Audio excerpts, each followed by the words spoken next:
You've got a friend in me. You've got a friend in me.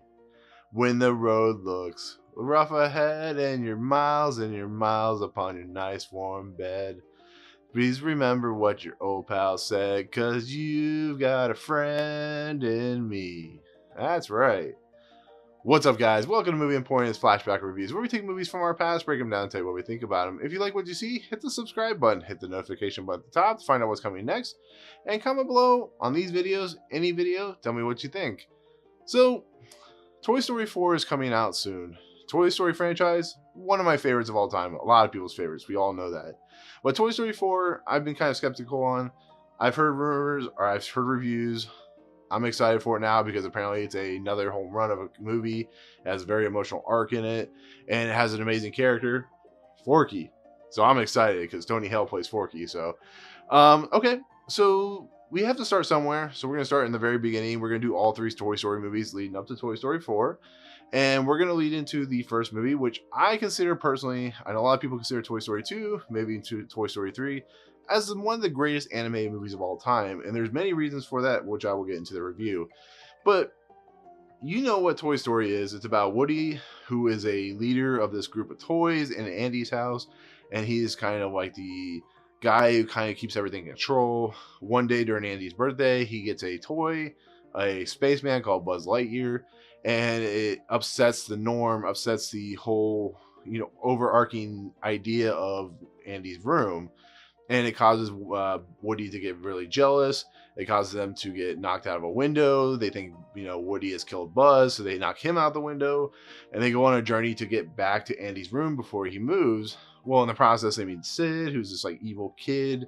And there's this really cool adventure leading up to them trying to get back into Andy's house. And it's a very simple story, very non-complex. But the thing about this movie that kind of sets it apart from anything that's been created is just how amazing it looked for the time. Yes, there have been better animated movies now with the CG and so on and so forth.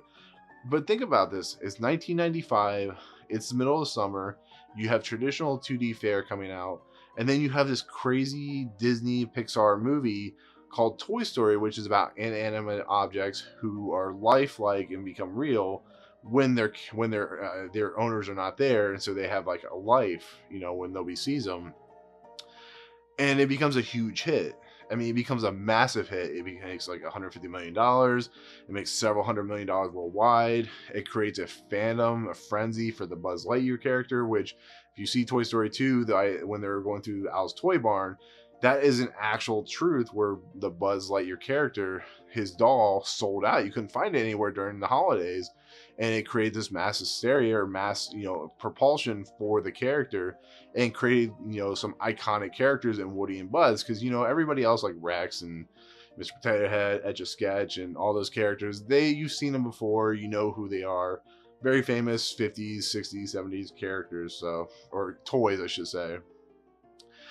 But this all started on an idea that John Lasseter had to do an animated movie. He had done several shorts using CG technology through the Eggman and through, Render Man, and he had help with Steve Jobs, who saw what he was doing and really wanted to go for it. So they pitched the idea to Disney to basically do this full-length CG animated movie. It's kind of like Snow White, if you think about it, where they took an idea and made it realized, and it became what it is known as one of the most iconic things in history.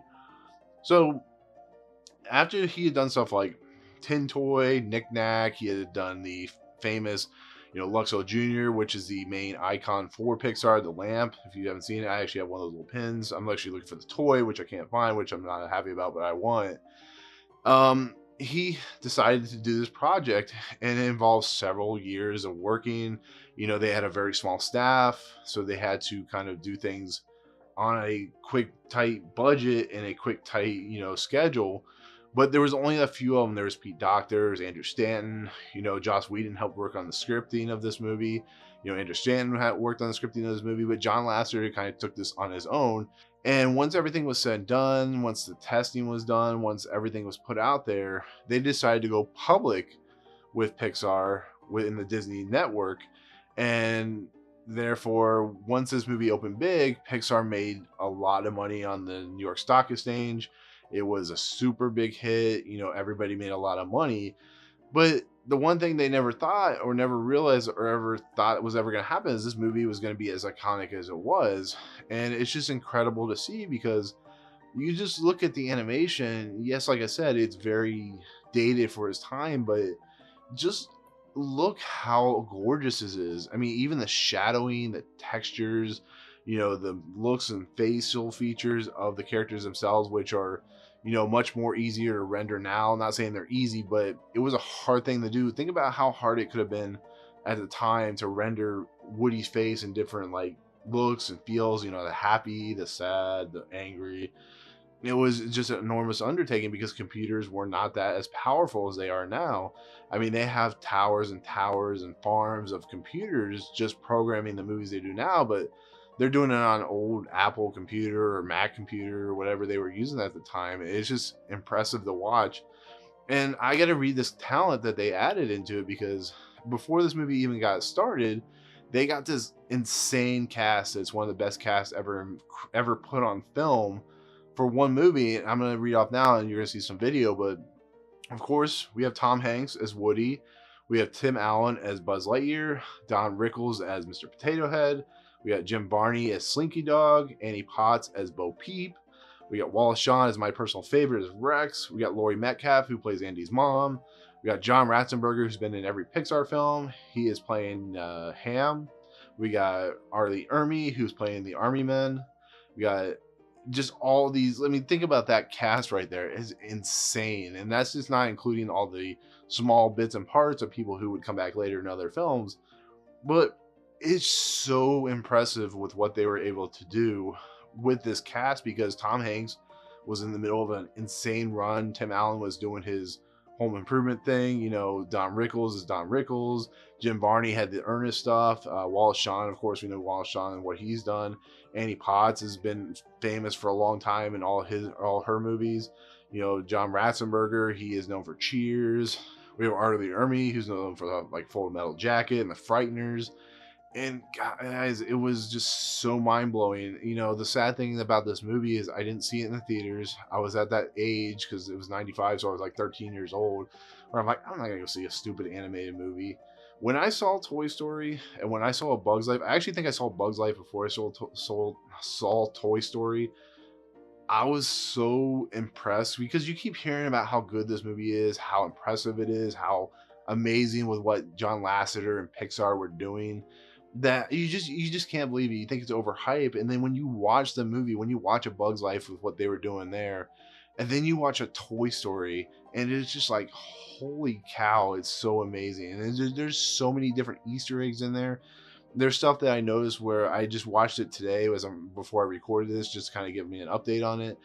And there's a point where Sid is basically doing A New Hope speech with Grand Moff Tarkin. If you see that part where he's using Woody as like the Princess Leia, and then there's like the Benford tool thing on there, and there's like a book with the knick-knack thing on there, and there's just so many cool Easter eggs. Pizza Planet, which is a running gag through most of the movies, and Eggman Movers, which is another running gag, and A113 is another running gag, and it's just the level of detail, the level of just Easter eggs in this movie. It's so insanely impressive. And the one thing that I noticed, and I said this a little bit earlier, but I didn't go into too much detail, is that if you look at the shadowing, if you look at just the way the characters move, you can tell that the effort that they put into it, the way that, because they're having to render the shadowing, they're having to render the lighting, and they're having to render the movement with the way that, because Woody has all like cotton, and the way he moves is like, he's like all flingy and flangy and whatever you want to call, and then Buzz has his like, cadence walk, and Slinky Dog, of course, it has, the big slinky thing in the middle, and, Rex, he has little arms, and he's doing this, and it was just mind-blowing because of how small the crew was, how they were just able to like attach everything together, and how difficult that must have been, and how impressive it is. But just to see like the characters against lighting, and you see the shadow just completely kind of go with it. You know, if you see the shadow of me, you know how like it moves with my hand, and they were able to sync it up so well, and that's what makes this movie just so impressive. How it was the basis of what Pixar was eventually going to do. Because if you look at like Monsters Inc., the hair technology got way better, and if you look at stuff like Onward and Toy Story 4 now, just everything is just so insanely impressive. But Toy Story just holds a special place in my heart that no other film in animation period has ever done outside of maybe Aladdin. It's just a special kind of like story about friendship, and you know how people get jealous and how they improve upon that jealousy, and how just the idea of moving on, and you know how people have to get along with each other, and just how things are not always going to be in your favor, but you know you have to go with it. And just the fact that the other characters are so misguided sometimes in their ideas of what's going on, because what he does do something despicable, but he tries to go back and fix that despicableness, and then the main characters, all the other characters, are like, they're so against what he's doing, they don't believe him. And it's a well written script. You know, you can tell Joss Whedon wrote this as well because of how the characters react to each other, because he's so good with character interaction. But one thing you cannot not talk about is Randy Newman's score. "You Got a Friend in Me" is one of the most iconic themes of any thing you've ever heard your entire life. It's so good. It's so impressive. You know, the one thing that Randy Newman does really well is he can kind of narrate the story in a form, like a written form, but done in musical form. And he does that when Buzz jumps off the balcony or off the ledge there of the steps, and you know his arm it falls off and stuff like that.